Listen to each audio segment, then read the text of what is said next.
Hello and welcome to the Permaculture Podcast with Scott Mann. This episode is a review of Ben Falk's recently released book, The Resilient Farm and Homestead, published by Chelsea Green. Here's the quick review. I enjoyed this book and think it's a worthwhile addition to anyone's library if you're looking to design a homestead or small farm using permaculture. I learned quite a bit about what to look for when purchasing or designing a home, how to heat it in cool or damp climates, as well as how to site and secure that home for food and water, in addition to how to use earthworks, animals, and perennials for building enduring regenerative systems. It doesn't cover the breadth of knowledge one might gain from a permaculture design course, but for a cover price of $40 is a great deal of value here. Where I think this really shines is in the experimental and experiential accounts from Mr. Falk's work operating and researching at his homestead, the Whole Systems Research Farm, and his experience and education as a landscape designer. So, yeah, pick up a copy. And that's the short version. If you want to stay with me, here's a bit more detail. I think that Ben Falk's book is an exemplary addition to the permaculture literature, though I have some quibbles stemming from my own personal perspective on permaculture. Those differences don't detract from the overall quality of the contents. Though this book is divided into sequential chapters, I found there are two main divisions between the contents and the style in which it's written.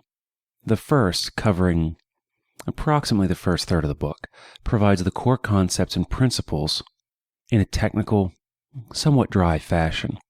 But this foundation is a necessary understanding for the importance of the techniques found in the last two-thirds. This beginning section, being the most technical, is also where Ben's work as a designer stands out. The precise information in these 78 pages, the first two chapters, is quite thorough, but again leads me to think of a textbook. However, because it's punctuated with sidebars, drawings, and other pieces to break up the visual structure, it's not difficult to work through. Though I wouldn't call it an easy read per se, you're not going to have to slog your way to get through it. Chapter 1 provides the foundation for understanding Ben's thoughts on regeneration, resiliency, and permaculture, as well as an introduction to the overall Whole Systems Research Farm and some of the pattern language he uses, with 5 of those ideas presented here. Chapter 2 is all about design, the design process, and site establishment. Here he expands on those first 5 points with another 70 to consider.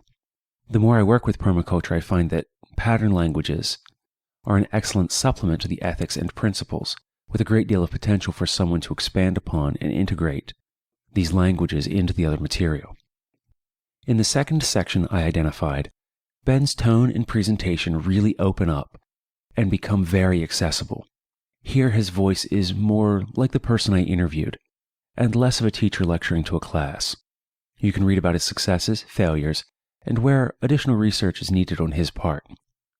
2 nights in a row while reading this book, in preparation for this review, my wife came and found me at 2 o'clock in the morning to tell me to come to bed because I'd stayed up after tucking my children in, having only planned to read for an hour, and instead got wrapped up in the narrative, wound into the explanation of the various techniques presented in the later chapters. The dry tone of the first section disappeared, and became a page-turner I didn't want to turn down. For being a piece of non-fiction, I got caught up in it as much as I might have with some of my favorite fiction from my childhood. And these later chapters cover water and earthworks, fertility harvesting and cycling, food crops, adaptive fuel and shelter, and resilience and regeneration for the long haul. That ends the main body of the book, which is then followed with 7 short appendices, which focus on resiliency, useful tools and materials, resources, as well as vocabulary and concepts.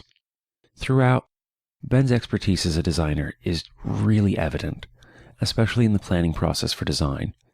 Where the book starts to lose focus, however, Ben is clear that these are areas where his personal knowledge needs additional expansion. And that's very refreshing to find that he didn't push his experience as being some kind of an expert, but as someone who's still learning throughout this process. Overall, I like Ben Falk from my interview with him and his book. I'm glad that he's receiving the recognition afforded to him by others interested in him in this field. He has a perspective and a voice all his own, separating him clearly from other authors on permaculture in particular and sustainability as a whole. Though not as versed as a storyteller as, say, Peter Bain, Ben's approach is considerably more technical, reminding me quite favorably of David Holmgren.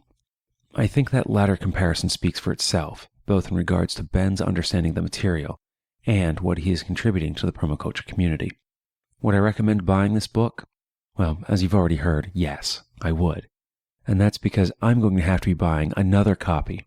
Had I read it before agreeing to give it away to a listener, it wouldn't be leaving my bookshelf to be mailed to someone else, complete with my own highlights and notes scribbled in the margins. But alas, a promise is a promise. If you'd like my copy of The Resilient Farm and Homestead, email contest@thepermaculturepodcast.com. Please include Ben Falk in the subject line. I'll leave this drawing open for a month until August 14th, 2013. At that time, a winner will be randomly selected and contacted so I can send this to them. Before I bring this episode to a close, there is one point I'd like to expand on that I mentioned in the closing notes of my interview with Bob Tice. One of my ongoing struggles with permaculture is the accessibility of the tools and materials required to implement many of these ideas found in the literature. When I first received Ben's book and opened it up, I fell to a section talking about copper gutters and slate roofing, both of which are more expensive than some of the other options available in the market, and immediately thought to myself, who can afford this? Who does this really help? And part of my perspective is wanting to make permaculture feasible to a broad swath of society. That section of people who want to make a better world, but haven't found a way that is positive and hopeful enough, and that can be accomplished without using many of their already limited resources. I was a bit upset in some ways to open to those pages and, out of context, be presented with another book that seemed focused on the people who can afford this the most, but in many ways need it the least. However, as I continued to read, I was reminded that permaculture in the United States and other areas of the world are still pioneering a way forward within the societies that they exist.